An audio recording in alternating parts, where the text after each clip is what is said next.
Son las 6:08 en Caracas. En el día de ayer, recordemos, el Tribunal Supremo de Justicia, en el exilio, emitió una sentencia en contra de Nicolás Maduro por delitos de corrupción. Fue condenado a 18 años y 3 meses de prisión. En esta parte del programa quiero saludar a Miguel Ángel Martín, al magistrado Miguel Ángel Martín, presidente de este tribunal que realizó el juicio, por cierto, desde un salón del Congreso en Bogotá, en Colombia. Magistrado, bienvenido. Gracias, Idania, por esta oportunidad. No, buena tarde y de verdad gracias por estar aquí. Yo comenzaría preguntando cómo explicarle a quienes piensan que esto no es más que un formalismo, que esto no es más que, dicho de una forma coloquial, un saludo a la bandera. Sí. Bueno, Idania y al pueblo de Venezuela, esto no ha sido un juicio político, este ha sido un juicio penal por corrupción y por legitimación de capitales. Intentado por quien debe intentarlo de acuerdo a nuestras leyes, que es la Fiscal General de la República. Y autorizado por el Poder Legislativo, que es nuestra Asamblea Nacional. Y por eso es que es un juicio legítimo. Y se produjo una sentencia que siguió todos los pasos que sigue nuestra legislación, nuestro ordenamiento jurídico. Se le garantizó el derecho a la defensa y el derecho a la asistencia jurídica al señor Nicolás Maduro Moro. Se le permitieron a las partes ejercer la contradicción de más de 1.500 bancos de pruebas. Fueron estudiados y analizadas por el tribunal uno a uno. El 100% de las documentales fueron revisadas. El 50% de los peritajes fueron realizados. El 100% de las testimoniales fueron revisados. Libramos incluso una prueba oficiosa para que la Asamblea Nacional, la Comisión de Contraloría, nos hiciera llegar, como así lo hizo, el informe del estudio por el caso de Odebrecht. Es decir, estamos frente a un juicio legítimo, estamos frente a un juicio penal y que se ha cumplido con todas y cada uno de los pasos que establece nuestro ordenamiento jurídico. Ese cúmulo de pruebas, magistrado, ese cúmulo de pruebas presentado por la parte acusadora, por la fiscal Luisa Ortega Díaz, ¿fue suficiente? ¿Fue concluyente? Me imagino, porque por eso se llegó a la sentencia, pero ¿pudiese mencionar alguna de las particularidades que los llevó a esta sentencia? Sí. Bueno, hicimos un promedio de 5.000 traducciones del portugués al inglés de varios documentos en donde se originó el entramado del caso de Odebrecht. Incluso llegamos al origen, logramos llegar al origen del inicio del tramado. Hubo unas reuniones que fueron celebradas por una persona que nunca había sido mencionada en este entramado, que era embajador de Venezuela en Brasil, Maximiliano Arbeláez. Y él conectó una reunión con Lula da Silva, el presidente Chávez, en aquel momento estaba vivo, y Gaddafi. Y fue en la ciudad de Margarita, en una cumbre que se realizó en Margarita. Ahí se inició todo el entramado para... La finalidad no era construir, como en efecto no hubo construcciones. La finalidad era... ellos tenían el temor de que el presidente Chávez no ganara las elecciones. Y su finalidad era que Lula da Silva fuera el que llevara la campaña de Chávez a través de unos empresarios que estaban en República Dominicana. Además de eso, observamos y constatamos en varios instrumentos probatorios, videos, testimonios y documentos de sobornos que recibió Nicolás Maduro Moro mientras era canciller, con la finalidad de pagar algunos gastos en la campaña, en la última campaña del presidente fallecido, Hugo Chávez Frías, y también de la campaña presidencial que él comenzó apenas falleció el presidente Chávez. Además de los sobornos, encontramos un banco de pruebas importante donde se ordenaban los pagos en forma inmediata a través de dos fondos creados, el Fondo Bandes, el Fondo Chino y un Fondo Braskem. Millones y millones de dólares fueron transportados a través de esos fondos a diferentes entidades financieras en Suiza, en Antigua y en otros países que va ahora a formar parte de la apertura de la caja de Pandora, que significa este proceso judicial, en donde estuvieron involucrados muchas personas. No solo es el señor Nicolás Maduro Moro, él fue enjuiciado y condenado por cometer los delitos de corrupción, por haber recibido sobornos y también por legitimación de capitales, por generar un gran daño a la nación, un daño patrimonial enorme, y por eso es que se le condenó al pago de cantidades de dinero por la corrupción a través del soborno, que son 35 millones de dólares, 25 millones de dólares y 35 mil millones de dólares, que es parte de lo que debe recuperar la nación solo por el daño de este caso de Odebrecht. Ahora, magistrado, lo interrumpo un momento. Estos dineros que fueron desviados a cuentas en Antigua y en estos lugares que usted menciona, ¿fueron desviados por quién o se pusieron a nombre de quién? Es decir, es mucho dinero. ¿Quién está detrás de esto? Sí, hay varios países que están detrás de eso. Por eso es que nosotros activamos la Convención Transnacional del Crimen Organizado, la denominada Convención de Palermo. Está involucrado algunos funcionarios del Brasil, específicamente del gobierno, desde el presidente Lula da Silva y otros personeros. Están involucrados personeros de República Dominicana, tanto público como privado.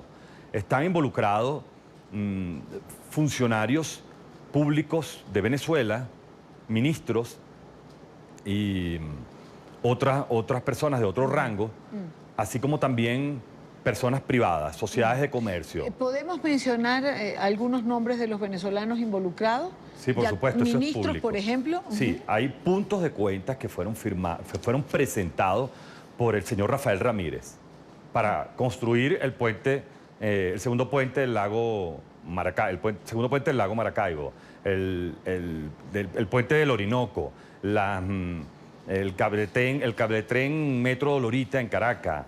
En fin, fueron varias megaobras que no fueron construidas. Hay un...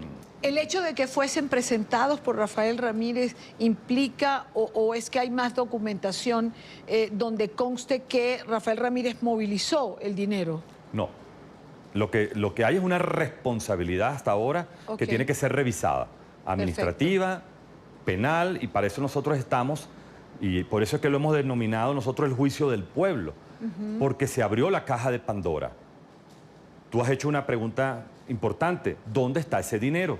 ¿A dónde fue a parar ese dinero? Porque hay sospechas de que ese dinero pagó campañas políticas no solo en Venezuela, sino que creó partidos políticos en Europa, en España específicamente, para lograr el control, tener un control de votos en el Parlamento Europeo. Campañas políticas en otros países. Eso hay que investigarlo y revisarlo. Por eso es que se activa la justicia transnacional. Ahora, no solo el señor Rafael Ramírez está mencionado allí. Ahí tenemos a Ayman El Trudy, que también formó parte de que se materializara esta estafa a la nación, que es una de las más grandes, yo creo que es el caso de corrupción más grande de la época, de la era republicana venezolana, y cuidado, Idania, quizás del continente, por las grandes cantidades de dinero. La diferencia de Odebrecht en otros países que hizo construcción. En Venezuela no hizo las construcciones. ¿Dónde está ese dinero? ¿Quién tiene ese dinero? Dinero que pudiese solucionar además parte de la crisis que vive Venezuela en este momento, sí. ¿no? Casualmente, otra de las órdenes que nosotros giramos ayer es precisamente activar la Convención de Palermo, dirigirnos a todos y cada uno de las fiscalías, de las procuradurías y de los tribunales de cada uno de los países donde Odebrecht haya funcionado y donde se sospeche que haya ese dinero, con el propósito de perseguirlo y tratar de repatriarlo cuando regrese el Estado de Derecho en Venezuela. Ahora, magistrado, ¿cómo hacer para que organismos internacionales, por ejemplo, como la OEA, la Organización de Estados Americanos o la ONU, reconozca esta sentencia producida ayer? Sí. El cuerpo de decisiones que hemos venido dictando en el Tribunal Supremo de Justicia de Venezuela, que es el único, tiene varias aristas, ¿no? Porque nosotros hemos creado sentencias que son constitutivas de derecho, como por ejemplo declarar el fraude de la Asamblea Nacional Constituyente, ha sido informado a la comunidad internacional y la comunidad internacional así lo ha declarado. Sí. El hecho de haber declarado nosotros la existencia de una crisis humanitaria en Venezuela y la urgencia de una inherencia, o mejor dicho, de una intervención humanitaria, porque a partir de ahí se comienza a estudiar lo que es el principio de la autodeterminación de los pueblos. Desde el mismo momento en que un gobierno no puede garantizar los derechos mínimos de sus ciudadanos, hasta ahí llega la soberanía. Y por lo tanto, es un deber y una responsabilidad del resto de la comunidad internacional hacer todos los esfuerzos que sean necesarios para que se recobre la vida normal y se supere la crisis humanitaria que se vive en Venezuela. En este caso específico, la sentencia tiene varios efectos. Tiene un efecto jurídico como es la condena de prisión. Incluso ordenamos el centro de reclusión de Ramo Verde, que es el centro de detención militar en Venezuela. Y que además es un centro simbólico, me imagino que eso también pesó, ¿no? Es decir, en Ramo Verde han estado presos Leopoldo López, Antonio Ledesma, Daniel Ceballos, digamos, rostros visibles de la oposición, ¿no? Sí. Bueno, como presidente del Tribunal del Poder Judicial en Venezuela, Idania, tengo que apuntar que eso no es una cárcel política, eso no es un centro de detención político. Okay. Eso fue creado y construido como un centro de detención militar.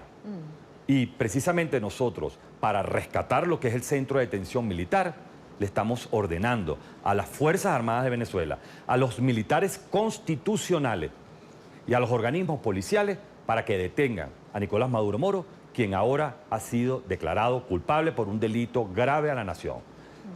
Ciudadanos militares, hagan honor al juramento de su bandera, detengan al señor Nicolás Maduro Moro y pónganlo a la orden del tribunal, a la orden de la justicia, y comencemos a transitar para recuperar la tranquilidad de nuestro país.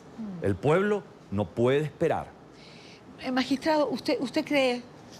Ayer conversaba yo con la magistrada emérita Blanca Rosa Mármol, una vez escuchada la sentencia, y ella decía, la comunidad, ahora la solicitud es de la comunidad internacional para que reconozca realmente esta sentencia. ¿Usted cree que va a ser reconocida? ¿Tiene fe en que la comunidad internacional, así como desconoció, usted lo acaba de mencionar, a la Asamblea Nacional Constituyente, va a reconocer esta sentencia? Yo estoy seguro que sí, porque la comunidad internacional está muy clara en lo que está sucediendo en Venezuela desde hace mucho tiempo. La comunidad internacional ya sabe que en Venezuela no hay un éxodo normal de inmigrantes de venezolanos, sino que hay un desplazamiento forzado de personas. La comunidad internacional sabe que no es que existe una situación humanitaria en Venezuela por una calamidad de la naturaleza. No, existe una crisis institucional, una crisis económica, una crisis de vida. Se ha requebrajado el tejido social en Venezuela y eso lo sabe la comunidad internacional. El Tribunal Supremo de Justicia ha sido designado legítimamente y democráticamente porque el pueblo de Venezuela, en una consulta popular, así se lo pidió a los diputados. Los diputados, asumiendo el deber de esa consulta popular, designaron a los magistrados y nosotros los magistrados nos integramos como tribunal y comenzamos a ejercer las funciones y actividades en beneficio de nuestro pueblo. Ahora, hay algo que quiero hacer una parte porque cuando escuchaba ayer la lectura de la sentencia y oí lo de los organismos internacionales, por lo menos yo hice una diferencia, es decir, hay organismos internacionales como la Organización de Estados Americanos, la Organización de Naciones Unidas, y hay organismos internacionales financieros, el Banco Mundial, el Banco Interamericano de Desarrollo. Y en la lectura de la sentencia se decía, se advierte a estos organismos, por ejemplo, que todo acuerdo que haga la nación firmado por Nicolás Maduro, si mañana se retornara a la democracia, pueden ser desconocidos, es decir, no tendrían validez. Sí. Venezuela asume compromisos económicos con la comunidad internacional, la banca, con otros países, a través de tratados, de convenios internacionales o de relaciones comerciales propias de los estados y de las naciones. En principio, todos aquellos convenios y acuerdos que haya celebrado la República van a ser respetados. Por supuesto, habrá que revisar si se cumplieron los requerimientos de revisión de la Asamblea Nacional, aquellos que requieren la autorización de la Asamblea Nacional o cualquier otro organismo, tanto nacional como internacional. Ahora, desde el mismo momento en que la Asamblea Nacional venezolana autoriza el juicio del señor Nicolás Maduro Moro, se presentan dos efectos jurídicos que tienen un contenido político y tienen un contenido político-jurídico, para ser más preciso. El primero es que queda suspendido e inhabilitado del cargo. Sí. Si hubiese sido un demócrata, se separa del cargo y se enfrenta a la justicia. Por supuesto, al continuar él asumiendo ese cargo, lo está asumiendo ilegalmente. Por eso es que nosotros, en su oportunidad, desde el mismo momento en que fue autorizado el juicio por parte de la Asamblea Nacional, declaramos el vacío institucional del Poder Ejecutivo. Y ayer, con la sentencia de condena, ratificamos el vacío institucional del Poder Ejecutivo.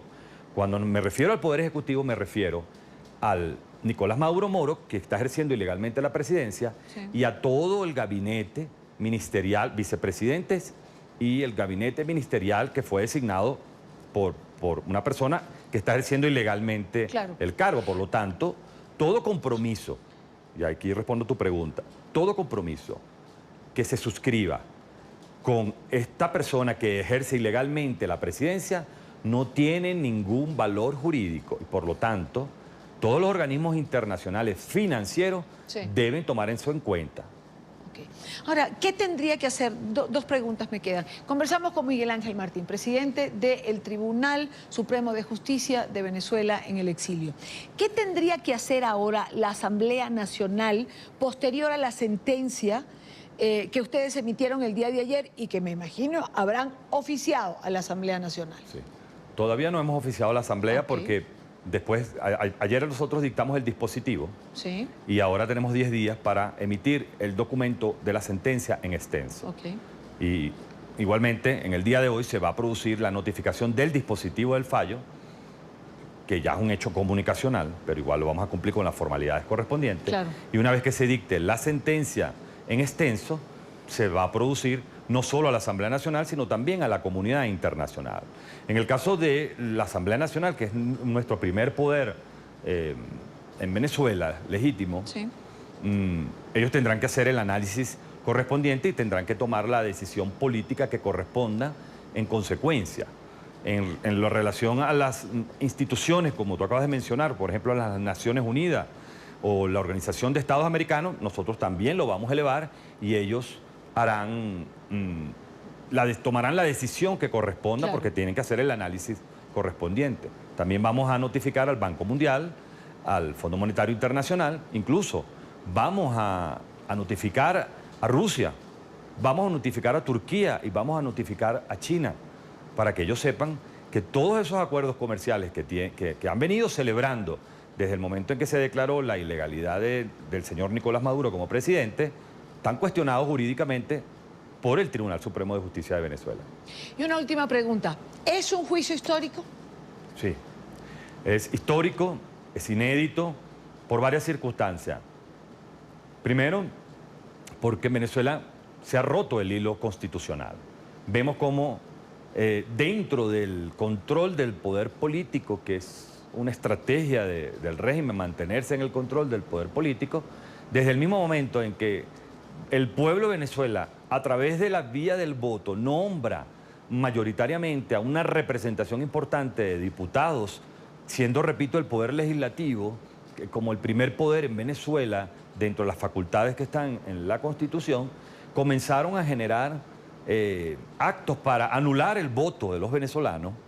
Incluso crearon una asamblea enfrente, se la pusieron enfrente, que es la Asamblea Nacional Constituyente. Vemos cómo la fiscal tuvo que salir en el exilio, sí, y crearon un fiscal espurio.